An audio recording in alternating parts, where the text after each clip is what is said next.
అందరికీ నమస్తే అండి. Welcome back to our channel. ఈరోజు వీడియోలో మనకి 2025 ఫిబ్రవరి 26వ తేదీన శివరాత్రి, మహాశివరాత్రి రోజు శివయ్య పూజా విధానం ఆల్రెడీ వీడియో అయితే అప్లోడ్ చేశాను కదండి. ఈరోజు అభిషేకం ఏ విధంగా చేయాలి, శివయ్య అభిషేక ప్రియులు. మనం ఎక్కువగా పూజలు, మనం ఉపవాసాలు ఇటువంటివి ఏవి చేయకపోయినా స్వామివారికి ఒక ఉద్దరిని నీళ్లు సమర్పించి అభిషేకించామనుకోండి, మనం కోరుకున్న కోరిక తప్పకుండా నెరవేరుతుంది. అటువంటిది ఇంకా మంచి మంచి ద్రవ్యాలతో అభిషేకిస్తే స్వామివారి అనుగ్రహం, కృప మన పైన ఉంటుంది. అయితే అభిషేక ద్రవ్యాలు ఏంటి అన్నీ కూడా డీటెయిల్గా అయితే తెలుసుకుందాము. ముందుగా అభిషేక ద్రవ్యాలన్నీ కూడా ఎలా సిద్ధం చేసుకోవాలి. నీటిలో కొన్ని పుష్పాలు వేసి కొంచెం పన్నీరు వేసాను. అదేవిధంగా నువ్వుల నూనె, ఆవు నెయ్యి మరియు గంధం, కొంచెం నీటిలో గంధం వేసి గంధం జలం, విభూది జలం, గరిక జలం, వటివేళ్ళ జలం, వటివేళ్ళు వేసుకున్న జలం అన్నమాట. ఇది గరిక వేసిన నీళ్ళు, మరియు బిల్వపత్రాలు వేసిన జలం, మరియు రుద్రాక్షలు వేసిన జలం. ఇవన్నీ కూడా పెట్టుకోవాలి. ఏవి ఉంటే అవి సిద్ధం చేసుకోండి. ఇవి లేవు, అవి ఉన్నాయి అని ఏమనుకోవద్దు. ఒక్కొక్క జలానికి ఒక్కొక్క ప్రాముఖ్యత అయితే మనకు ఉంటుంది. అన్నిట్లో మనం రోజు వాటర్, పన్నీర్ అనేది వేస్తే సుగంధ భరితంగా ఉంటుంది. మరియు ఈ ప్లేట్లో అయితే నేను అన్నం పెట్టుకున్నాను. అప్పుడే వండిన అన్నం తీసుకోవాలి కొంచెం, మరియు ఆవు పెరుగు, మరియు నవరత్న జలం అన్నమాట. నవరత్న ఉంగరం ఉంటే జలంలో వేసాను మంచిగా. మరియు స్వర్ణ జలం, బంగారం కాయిన్ వేసిన నీళ్ళు, మరియు ద్రాక్ష రసం, నల్ల ద్రాక్ష పళ్ళ రసం, తేనె, పంచదార, కుంకుమ కలిపిన నీళ్ళు, ఆవు పాలు, ఇవన్నీ కూడా సిద్ధం చేసుకున్నానమాట. ఇప్పుడు అయితే అభిషేకం చేస్తూ నేను ఏ జలంకి ఎటువంటి ప్రతిఫలం కలుగుతుంది అన్ని వివరంగా అయితే చూపిస్తున్నాను. ముందుగా మనం స్వామివారిని ప్రతిష్ఠించుకొని ఒక ప్లేట్లోని అన్నీ కొంచెం కొంచెం తీసుకున్నాను కనుక నేను అన్నీ కూడా ఒకేసారి చేసుకుంటాను. మీరు ఎక్కువగా తీసుకుంటే ముందుగా మనం ప్రసాదంగా తీసుకునేవన్నీ ఆవు పాలు, ఆవు నెయ్యి, ఆవు తేను మరియు అన్నం, ఇవన్నీ కూడా ఒకసారి వేసి అవి ప్రసాదంగా మన అందరంకి పెట్టొచ్చు, తినొచ్చు. లేదు అంటే కొంచెం కొంచెంగా తీసుకుంటే మీరు ఈ విధంగా చేసుకోవచ్చు. మనకి నిర్మలమైన భక్తితో ఉద్దరిని నీళ్లు వేసి మనం శివయ్యను అభిషేకించిన మన అభిష్టాలన్నీ కూడా నెరవేరుస్తాడు. అందుకని ఆయనని మనం బోలాశంకరుడు అని కూడా అంటాము. హిందువుల పూజల్లో మనకి అర్చన విధానాల్లో మనకి అభిషేకానికి చాలా ప్రాముఖ్యత అన్నది ఉన్నది. తప్పకుండా ముందుగా మనం జలంతో అభిషేకం చేయాలి. తర్వాత ఆవు పాలతో అభిషేకిస్తే సర్వ సౌఖ్యములు కలుగుతాయి. ఆవు పెరుగుతో మనం శివయ్యను అభిషేకిస్తే ఆరోగ్యం మరియు బలం కూడా కలుగుతుంది.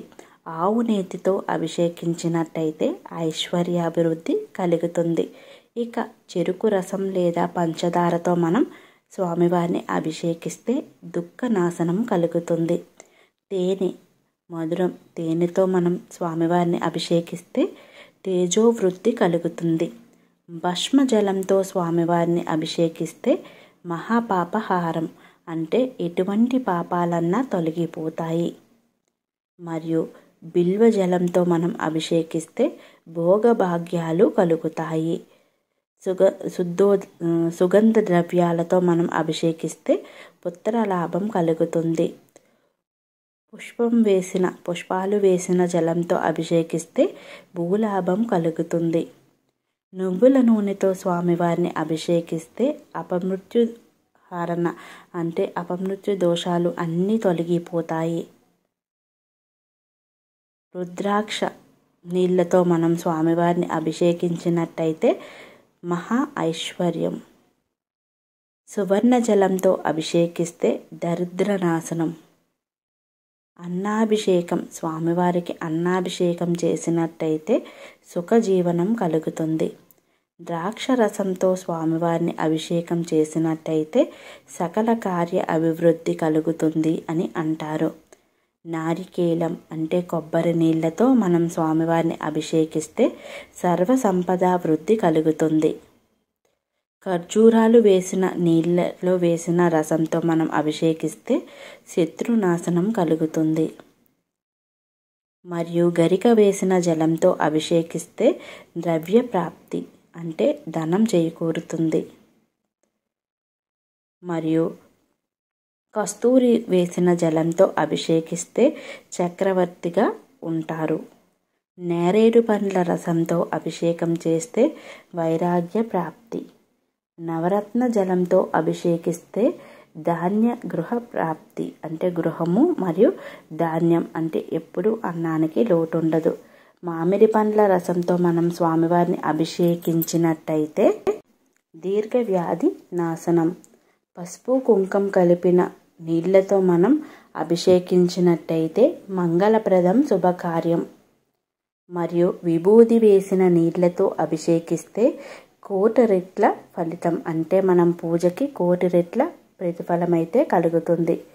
మనకి హిందూ ధర్మం ప్రకారం 16 ఉపచారాలతో పూజలు చేస్తూ ఉంటాం కదా, అందులో ఇతర ఉపచారాల కంటే జలాభిషేకానికి చాలా అద్భుతమైన స్థానం ఉంది. అంటే స్థానం ఉపచారం ప్రధానమైనదన్నమాట.